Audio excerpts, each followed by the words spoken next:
Дагестанда белгисиз кишилер тарабынан Орусиянын ички иштер министрлигинин 2 унаасы жардырылды. Кырсыктан каза болгондор жана жаракат алгандар бар деп айтылууда. Бирок алардын так саны азырынча аныктала элек. Кырсык өткөн суткада кечке маал катталган. Анда 2 унаада тартип сакчылары Махачкала постунан кайтып келе жатышкан эле. Учурда окуянын чоо жайы иликтенүүдө.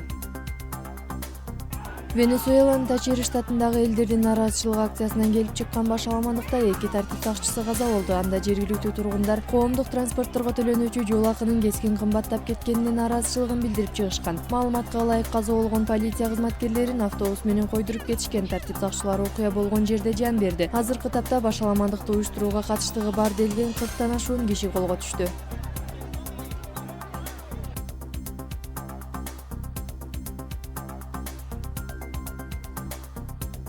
Пакистандын Пенджаб провинциясында антитеррордук операциянын жүрүшүндө Лахордогу жардырууга катыштыгы бар деп шектелген 5000ден ашуун кишилер кармалып сурак беришүүдө. Өлкөдө терроризмге каршы чоң масштабтуу операция 70тен ашуун кишинин өмүрүн алган Лахордогу теракттан кийин өткөрүлө баштаган. Анда балдар аянтчасында жанкечтөөдүн жардырып каза болгон кишилердин арасынан 29 жаш балдар болчу. Учурда окуя боюнча иликтөө иштери жүргүзүлүүдө.